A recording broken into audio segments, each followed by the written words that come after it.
Thanks for joining today. We're going to talk all things retirement plans. There's a lot going on, and I'm really excited that we have this opportunity to give our viewers an update. Yeah, so the CARES Act certainly gave plan sponsors a handful of options to make 401k balances available to employees who are impacted by the virus. And a lot of plans did take quick action to add those features. The degree of offering and usage of those features certainly varied. None of the features were required, and there were definitely a lot of plans that chose not to implement those. And then also a lot of plans that chose to make all of those features available, whether that was because their workforce truly was impacted by the virus or just to give employees full flexibility. From a usage perspective, probably as expected, we have seen the most participant usage of the special withdrawal feature. That's the option where participants can withdraw up to $100,000 penalty-free. Now, that is a taxable withdrawal, and the IRS did come out with some later guidance to clarify the tax situation there, perhaps to the disappointment of some who hoped to defer those taxes.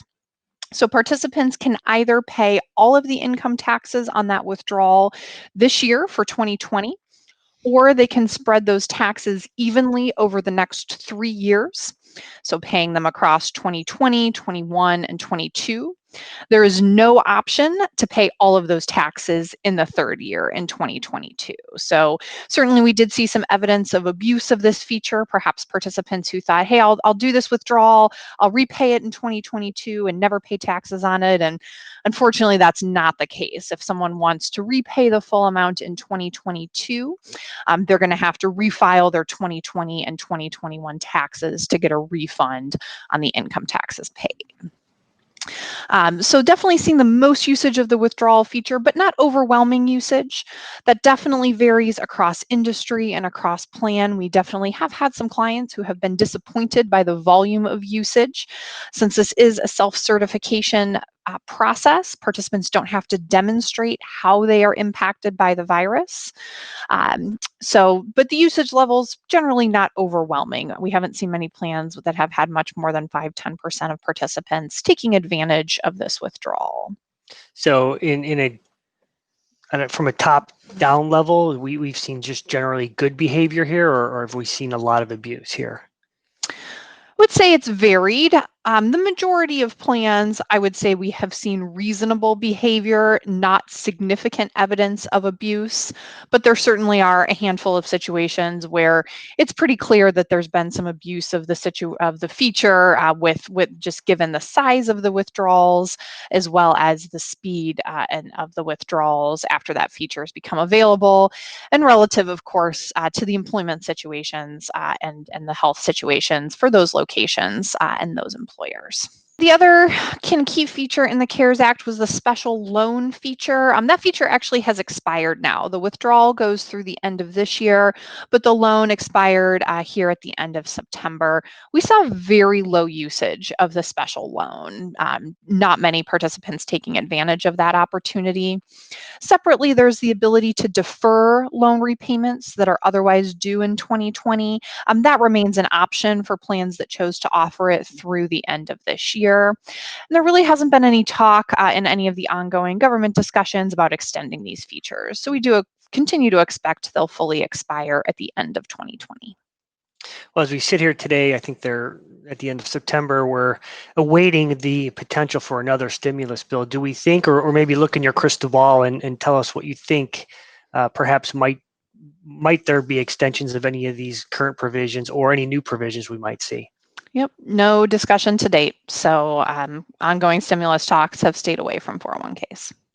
And do we think anything post-election could happen, or do we think that that's pretty much set in stone the way things are now? There has been not a lot of retirement-focused discussion in the election, but Biden has put forward at least some concepts that are interesting with respect to 401ks. Of course, not a lot of detail in the policy proposal, but the idea has been floated of transitioning the current 401k tax deduction to a tax credit. That would be a really significant change to the U.S. retirement system.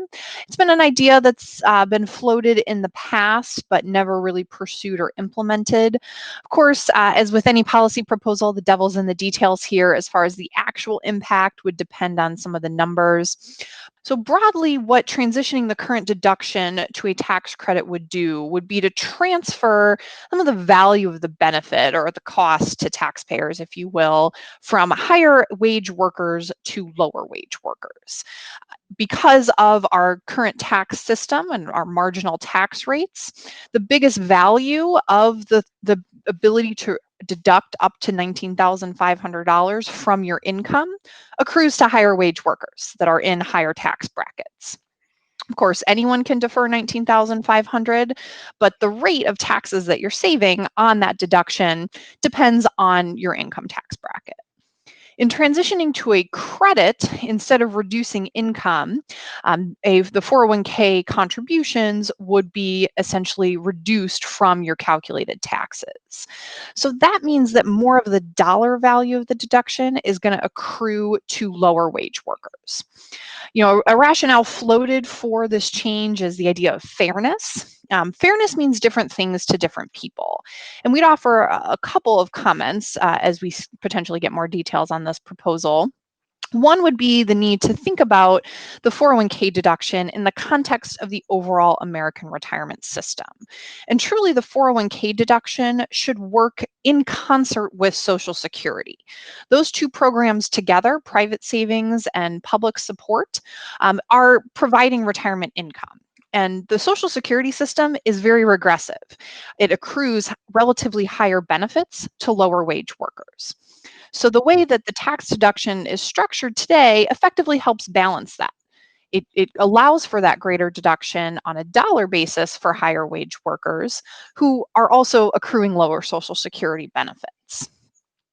Another consideration that's really important is to think about things a little more granularly. You know, it's easy in these descriptions to just say higher wage versus lower wage, but of course we have a whole spectrum of income levels, and the focus really should be especially on middle income workers and what is going to be the impact to those making, let's say, between $50,000 and $150,000 per year, especially families that may have a lot of other expenses.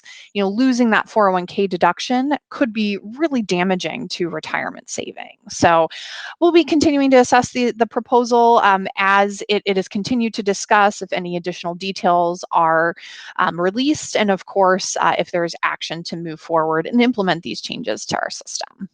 Is there any benefit from a tax perspective to the government? Will they generate more tax revenue from this? Can you comment on that? Yeah, you know, it's hard to say at this point. Of course, the devil's in the details, and it depends on exactly how the credit's calculated. Based on the commentary we've seen so far, it doesn't appear to be a revenue generating initiative. It simply seems to be intended to support retirement adequacy for lower income workers. Right. And maybe this question is interesting to consider also. What, if any, impact would this have on corporate offerings, aka switching back to the old way of delivering benefits through a defined benefit plan? Could be an uptick there where you might be able to satisfy that higher income level deduction? You know, potentially, it's hard to say. DB and DC plans of course are not mutually exclusive. So depending on, you know, employee feedback and pushback, we could potentially see DB benefits coming back. We may see companies, you know, choosing to deliver more 401k benefits through company contributions versus, you know, essentially relying on employees to save for retirement. If that tax deduction is going away for employees but remaining for employers, there's potentially more value to an individual employee in getting a profit sharing style contribution from their company versus having to contribute to get a match.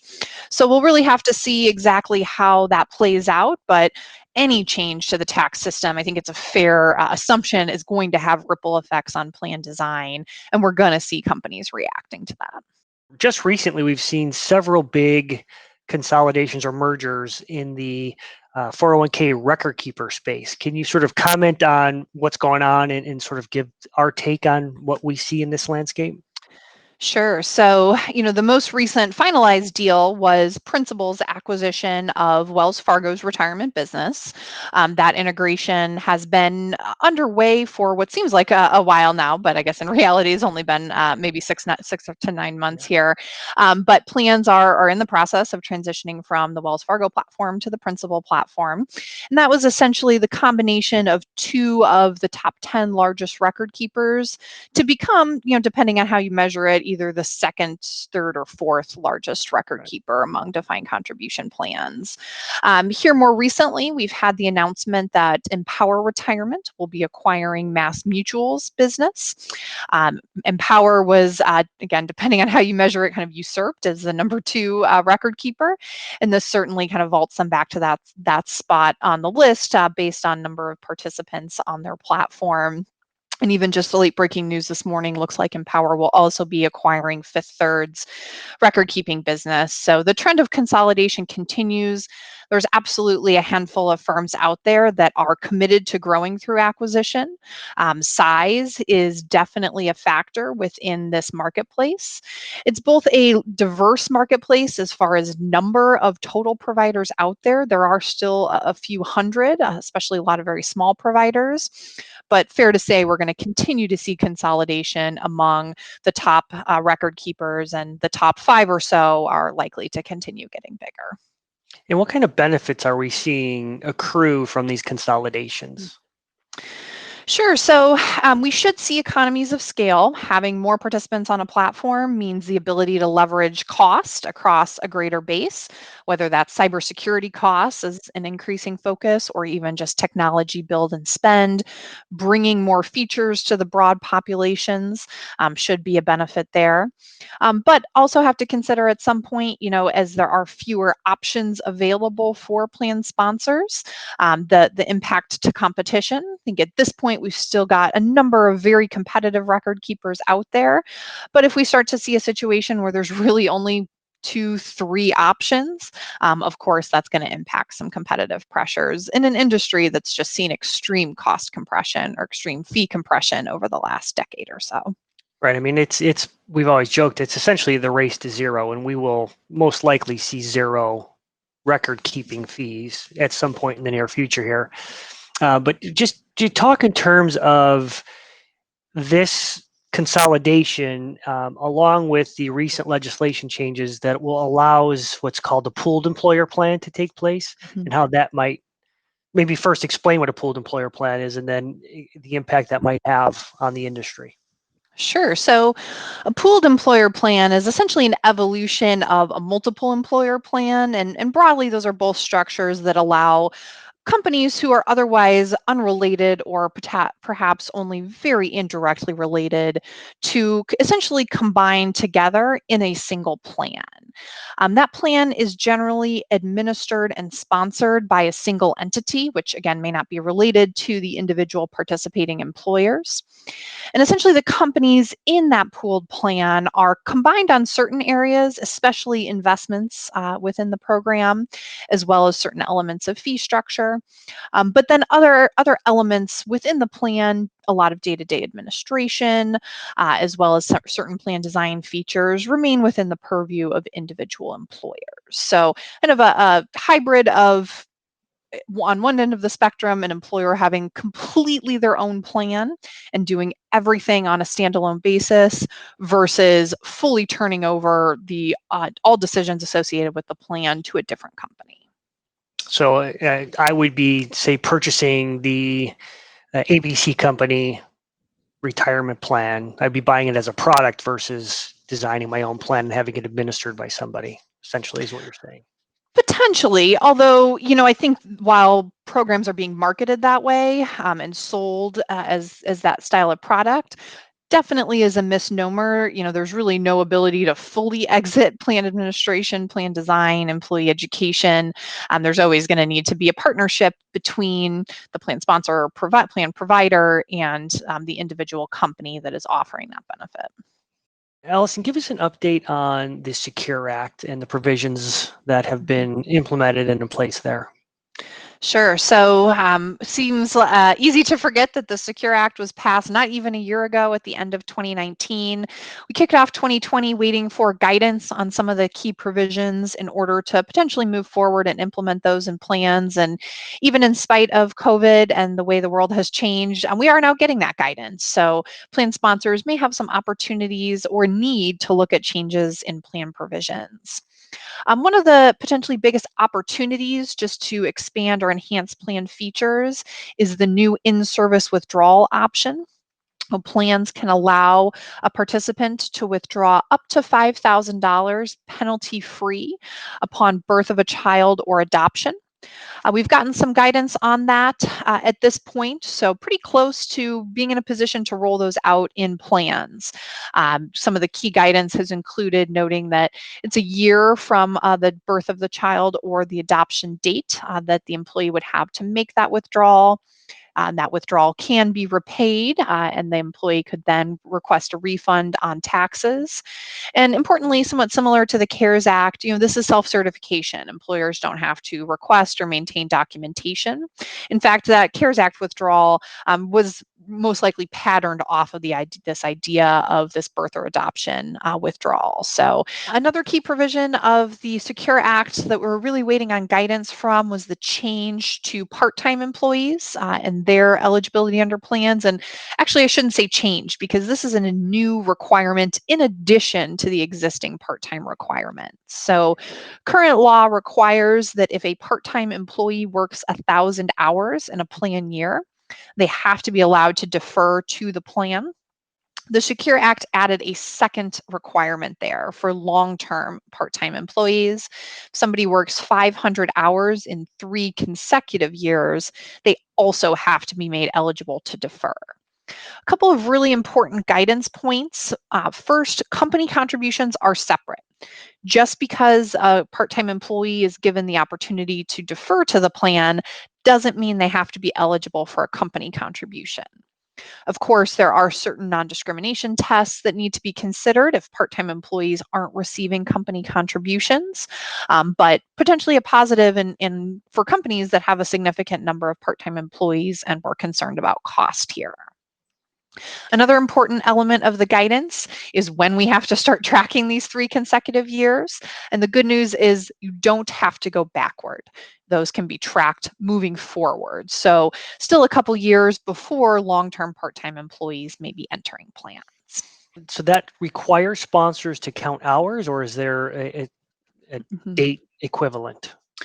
Yep. So the guidance here was not specific on that, but generally other guidance that would be presumed to be in force here allows for equivalencies. So if part-time employees don't have hours tracked, the plan can establish the equivalent number of hours that would be assumed per week. Now that would apply to all part-time employees. Can't really have different assumptions based on different types of employees.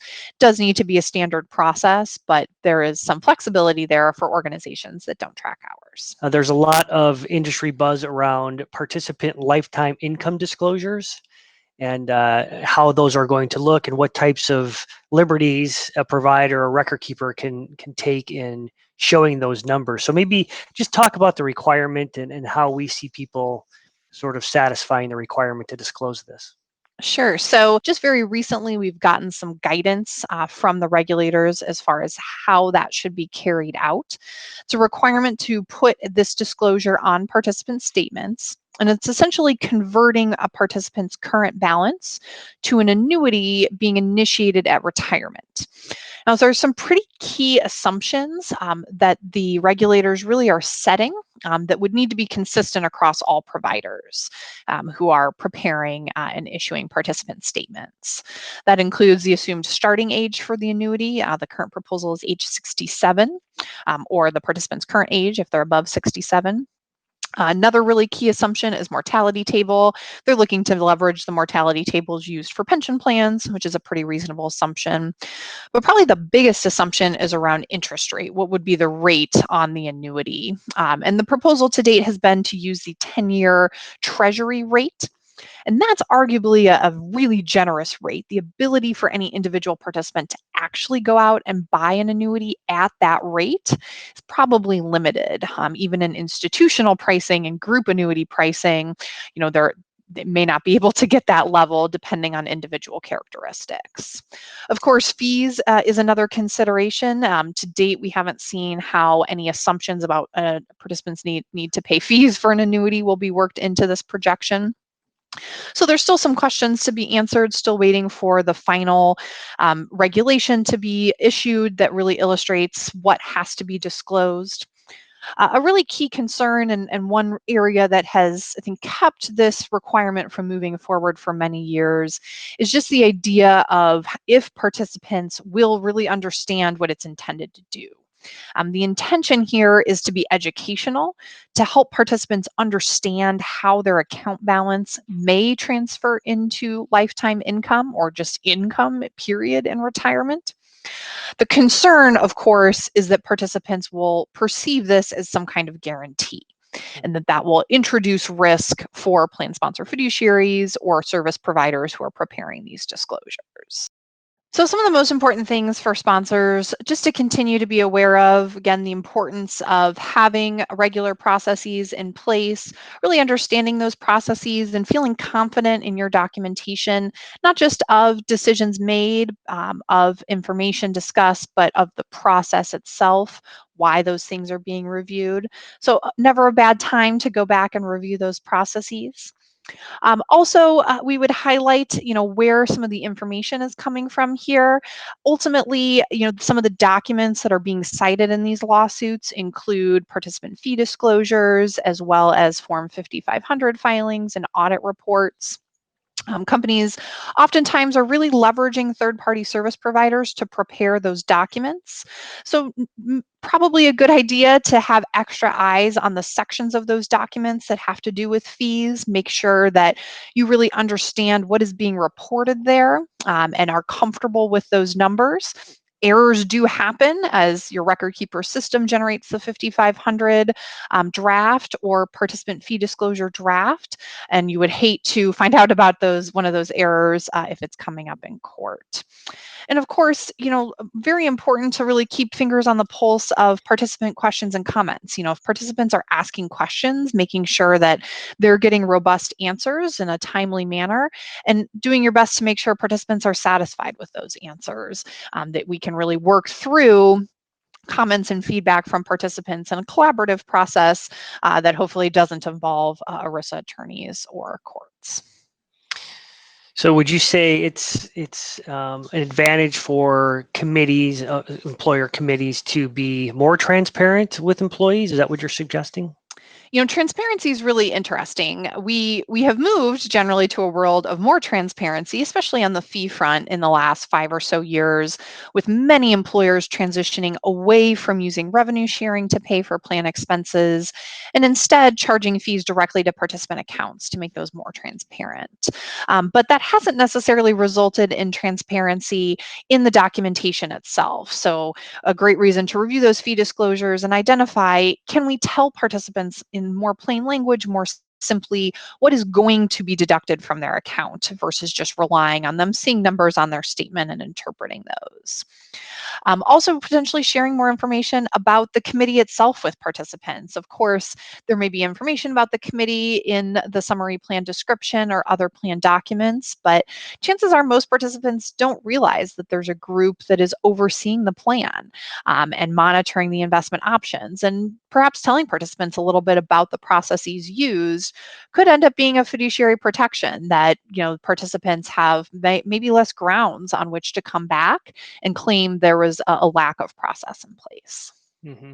Yeah, I mean, transparency also requires understanding. So being transparent requires you to really put forth the effort to make sure people understand what you're doing, how you're doing it, and why you're getting the results you're getting. I guess the other element is you can never stop a disgruntled employee from trying to sue you. So those are separate and distinct from, I guess, the issue of transparency. So perhaps, do you have any recommendations outside of participant communication for sponsors to consider in making sure that they're avoiding or limiting the potential for a lawsuit? So given the fiduciary breach litigation focus on investments and fees, that oftentimes may appear to be the most significant risk factor for committees in thinking about preventing a fiduciary breach. And of course, those are important and those are things we'll continue to focus on. But truly, the greatest risk of a fiduciary breach is with a day-to-day administration error. The annual plan audit is certainly important in having a third party reviewing the assets, reviewing certain elements of transactions and cash flows. But rarely is that audit going far enough to really identify some of the most common potential types of errors. So considering an operational audit, that's even something that could be done internally, of simply looking at the plan document, reviewing the provisions in the document, and making sure that the day-to-day staff understands how those are being administered, asking those questions of the plan record keeper to really understand where their services start and stop, and ensuring that the HR staff that is administering the plan on a day-to-day basis is really picking up where the record keeper's support ends. Alison, that was a great update. Thanks for sharing all that information. As we've discussed internally, we're going to be providing more regular updates on these issues and on these items in our new program we'll be announcing later this year, which is called the Sophisticated Fiduciary. So look for that. And until then, enjoy your week. Take care.